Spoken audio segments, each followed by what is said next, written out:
जय श्री कृष्णा। राधे राधे। आप सभी का स्वागत है आपके अपने YouTube चैनल मेरी आस्था में। तो दोस्तों, आज की वीडियो में मैं आपको सुनाने वाली हूँ सकट चौथ की कहानी।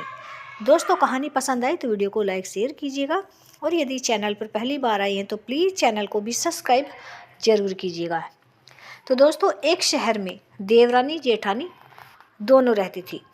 देवरानी बहुत ही गरीब थी, बड़ी मुश्किल से उसके घर का गुजारा चलता था।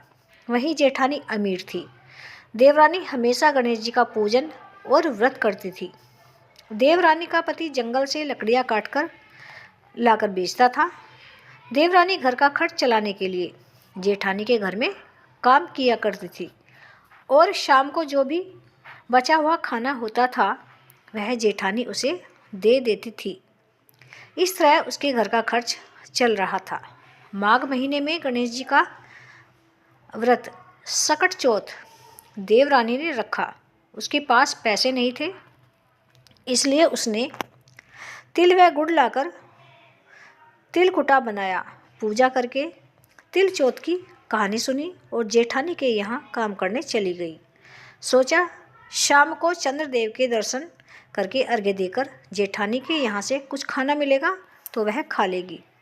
शाम को जब जेठानी के घर खाना बनाया तो जेठानी का व्रत होने के कारण सभी ने खाना खाने से मना कर दिया।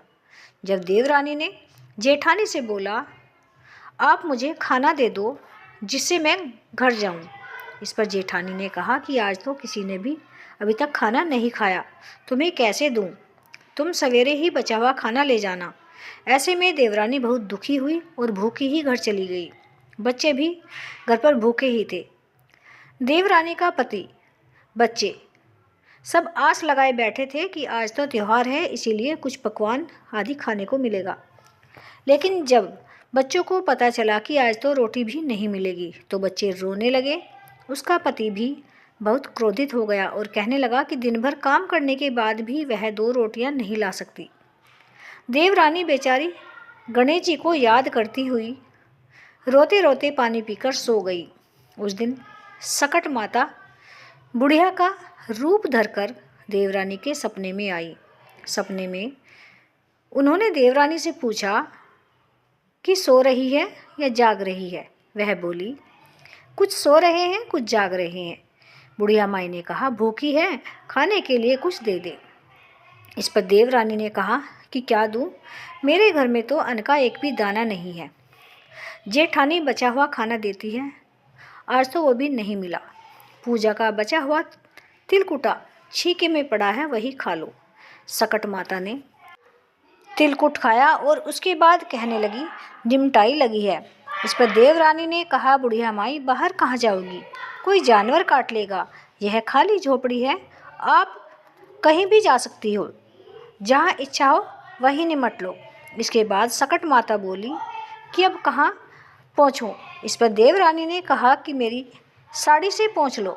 देवरानी जब सुबह उठी तो यह देखकर हैरान रह गई कि पूरा घर हीरे और मोतियों से जगमगा उठा था। इस दिन देवरानी जेठानी के यहाँ काम करने नहीं गई। जेठानी ने कुछ देर तो राह देखी, फिर बच्चों को देवरानी के यहाँ बुलाने भेजा।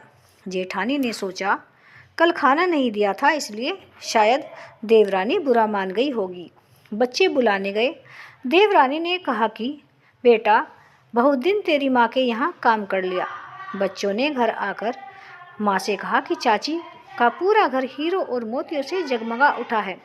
जेठानी दौड़कर देवरानी के पास गई और पूछा कि यह सब कैसे हुआ। देवरानी ने उसके साथ जो हुआ वह सब बताया। उसने भी वैसा ही करने की सोची। उसने भी सकट चौथ के दिन तिलकुटा बनाया। रात को सकट माता उसके भी सपने में आई और बोली, भूख लगी है, मैं क्या खाऊं? जेठानी ने कहा कि उसके छीके में रखा है, फल और मेवे भी रखे हैं, जो चाहो खा लो। उसके बाद उसने कहा कि निमटाई लगी है। जेठानी बोली, मेरे इस महल में कहीं भी निमट लो। फिर उन्होंने बोला कि अब पोंछूं कहाँ? जेठानी बोली, कहीं भी पोंछ लो। सुबह जब जेठानी उठी तो घर में बदबू, गंदगी के अलावा कुछ भी नहीं था। हे सकट माता, जैसे आपने देवरानी पर कृपा की वैसी सब पर करना।